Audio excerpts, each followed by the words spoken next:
নমস্কার সুধী প্রিয় দর্শক, ভোরের আলো ইউটিউব নিউজ চ্যানেলে আপনাদের সবাইকে স্বাগত। সুপ্রভাত। আজ 22শে জুন শনিবার। এই মুহূর্তে আবহাওয়ার সবচেয়ে বড় আপডেট। অবশেষে দক্ষিণবঙ্গে বর্ষা প্রবেশ করল। প্রতীক্ষার শেষ, বর্ষা এলো দক্ষিণবঙ্গে। তাই আগামী দিনগুলিতে আবহাওয়া কেমন থাকতে পারে, দক্ষিণবঙ্গের পাশাপাশি উত্তরবঙ্গের আবহাওয়ার পরিস্থিতি কেমন থাকতে পারে, তার পাশাপাশি ভারতবর্ষের অন্যান্য রাজ্যের আবহাওয়ার পরিস্থিতি কেমন থাকতে পারে এবং বাংলাদেশ আবহাওয়া দপ্তর বাংলাদেশ নিয়ে কী জানিয়েছে, সমস্ত কিছু সংক্ষিপ্তভাবে তুলে ধরব আজকের এই ভিডিওর মাধ্যমে। তবে ভিডিও শুরু করার আগে আপনাদের কাছে বিনীতভাবে অনুরোধ করব, ভিডিওর কোনো অংশে যদি আপনাদের কিছুটা ভালো লেগে থাকে তাহলে অবশ্যই একটি লাইক করতে পারেন। দেখে নিন আজকের লেটেস্ট আপডেটে কী জানিয়েছে আবহাওয়া দপ্তর। দক্ষিণ পশ্চিম মৌসুমী বায়ু ভারতে আগাম প্রবেশ করেছিল, কিন্তু দক্ষিণবঙ্গে বর্ষা ক্রমশ পিছিয়ে যাচ্ছিল। অবশেষে সেই প্রতীক্ষার অবসান হলো বলে জানাচ্ছে মৌসুম ভবন। ঢুকছি করে ঢুকছিল না। উত্তরবঙ্গে যখন অনেক আগেই বর্ষা প্রবেশ করেছিল, যেখানে উপরে হিমালয় সংলগ্ন জেলাগুলি বৃষ্টিতে ভেসে যাচ্ছিল, তখন দক্ষিণবঙ্গে ভ্যাপসা গরমে নাজেহাল হচ্ছিল। বৃষ্টি দূরের কথা, সামান্য ঠান্ডা হাওয়াও পর্যন্ত পাওয়া যাচ্ছিল না। আবহাওয়া দপ্তরও নিশ্চিত করে বলতে পারছিল না কবে ঠিক বর্ষা প্রবেশ করবে।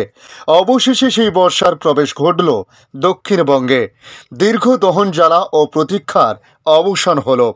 আবহাওয়া দপ্তর জানিয়েছে, উত্তরবঙ্গের সব জেলা এবং দক্ষিণবঙ্গে বর্ষার প্রবেশ ঘটেছে গতকাল শুক্রবার। দক্ষিণবঙ্গে অবশ্য পুরো অংশে ছড়ায়নি। শুক্রবার কলকাতা, উত্তর চব্বিশ পরগনা এবং নদিয়ায় সম্পূর্ণভাবে বর্ষা প্রবেশ করে গেছে। মুর্শিদাবাদ এবং দক্ষিণ চব্বিশ পরগনার সিংহভাগ এলাকায় বর্ষা প্রবেশ ঘটেছে। এছাড়া হাওড়া, হুগলি, পূর্ব মেদিনীপুর, পূর্ব বর্ধমান এবং বীরভূমের কিছু অংশে বর্ষা আগমন ঘটেছে গতকাল শুক্রবারই। এবার ক্রমশ তা বাকি জেলাতে বা বাকি এলাকাগুলিতে ছড়িয়ে পড়বে বর্ষা। তবে আগামী কয়েকদিনে যে বর্ষা প্রবেশ করছে বলে ঝেঁপে বৃষ্টি হবে এমনটা কিন্তু নয়। দক্ষিণবঙ্গের সব জেলাতেই হালকা থেকে মাঝারি বৃষ্টির পূর্বাভাস দিয়েছে আবহাওয়া দপ্তর। তবে সপ্তাহ শেষের মুখেই বর্ষা প্রবেশের খবরে দক্ষিণবঙ্গের মানুষ উচ্ছ্বাসিত। এদিকে উত্তরবঙ্গে ক্রমে বৃষ্টি কিছুটা কমবে বলেই পূর্বাভাস দেওয়া হয়েছে। 23শে জুন পর্যন্ত বৃষ্টি কমে তারপর ফের তা বাড়তে শুরু করবে বলে পূর্বাভাস জারি করেছে আবহাওয়া দপ্তর। এদিকে দক্ষিণবঙ্গে বর্ষা প্রবেশের পর লাগোয়া রাজ্যগুলি যেমন উড়িষ্যা, ঝাড়খণ্ড ও বিহারে দক্ষিণ পশ্চিম মৌসুমী বায়ু অনেকটাই ছড়িয়ে পড়তে চলেছে। আগামী 2 থেকে 3 দিনের মধ্যে ওই রাজ্যগুলিতে অনেক অংশে বর্ষা প্রবেশ করবে বলে জানিয়েছে আবহাওয়া দপ্তর। এদিকে দক্ষিণবঙ্গের আবহাওয়ার পরিস্থিতি নিয়ে আবহাওয়া দপ্তর জানিয়েছে, আগামী 2 দিনে 2 থেকে 3 ডিগ্রি সেলসিয়াস পর্যন্ত আরও তাপমাত্রা কমতে পারে। আজ দক্ষিণবঙ্গের সব জেলাতে বৃষ্টিপাতের সতর্কতা থাকছে। এরপর আগামীকাল 23শে জুন ঝড় বৃষ্টির সতর্কতা জারি থাকবে পূর্ব ও পশ্চিম মেদিনীপুর, ঝাড়গ্রাম, পুরুলিয়া, বাঁকুড়া, পূর্ব বর্ধমান, পশ্চিম বর্ধমান, বীরভূম, মুর্শিদাবাদে। তারপর 24 থেকে 27শে জুন ঝড় বৃষ্টি জারি থাকবে দক্ষিণবঙ্গের সব জেলাতে। এদিকে উত্তরের সব জেলাতে বৃষ্টি জারি থাকবে আগামী 27 তারিখ পর্যন্ত। তবে আগামী 25শে জুন পর্যন্ত ভারী বৃষ্টির সতর্কতা জারি থাকবে উপরের এই 5 জেলাতে।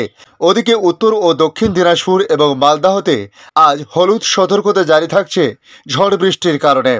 উত্তরবঙ্গে আগামী 2 দিনে 2 থেকে 3 ডিগ্রি সেলসিয়াস কমতে পারে সর্বোচ্চ তাপমাত্রা।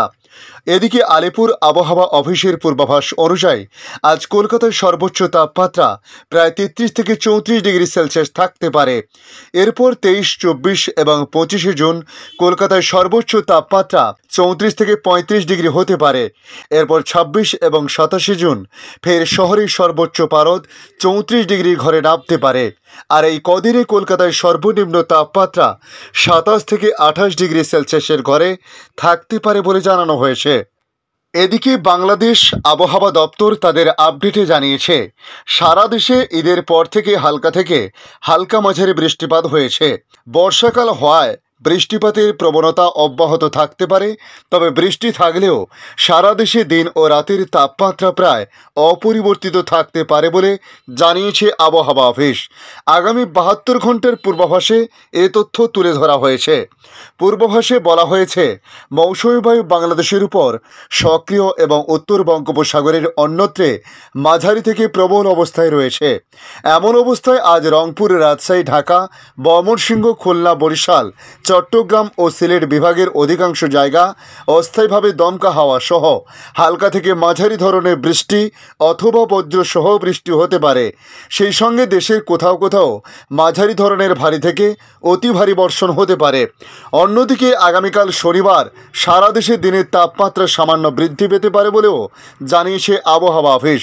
পূর্বাভাসে বলা হয়েছে, সারা দেশে দিনের তাপমাত্রা সামান্য বৃদ্ধি পেতে পারে এবং রাতের তাপমাত্রা প্রায় অপরিবর্তিত থাকতে পারে। এ সময় রংপুর, ময়মনসিংহ, চট্টগ্রাম ও সিলেট বিভাগের অধিকাংশ জায়গা, রাজশাহী ও ঢাকা বিভাগের অনেক জায়গা এবং খুলনা ও বরিশাল বিভাগে কিছু কিছু জায়গায় অস্থায়ীভাবে দমকা হাওয়া সহ হালকা থেকে মাঝারি ধরনের বৃষ্টি অথবা বজ্রসহ বৃষ্টি হতে পারে। সেই সঙ্গে রংপুর, ময়মনসিংহ ও সিলেট বিভাগে কোথাও কোথাও অস্থায়ীভাবে দমকা হাওয়া সহ হালকা থেকে মাঝারি ধরনের বৃষ্টি অথবা বজ্রসহ বৃষ্টি হতে পারে।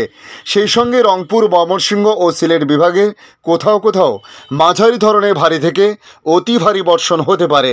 এদিকে রবিবারের আবহাওয়ার পূর্বাভাসে বলা হয়েছে, রংপুর, ময়মনসিংহ ও সিলেট বিভাগের অধিকাংশ জায়গা এবং রাজশাহী, ঢাকা, খুলনা, বরিশাল ও চট্টগ্রাম বিভাগের কিছু কিছু জায়গা অস্থায়ীভাবে দমকা হাওয়া সহ হালকা থেকে মাঝারি ধরনের বৃষ্টি অথবা বজ্রসহ বৃষ্টি হতে পারে। সেই সঙ্গে রংপুর, ময়মনসিংহ ও সিলেট বিভাগে কোথাও কোথাও মাঝারি ধরনের ভারী থেকে অতি ভারী বর্ষণ হতে পারে। এই সময় সারা দেশে দিন ও রাতের তাপমাত্রা প্রায় অপরিবর্তিত থাকতে পারে।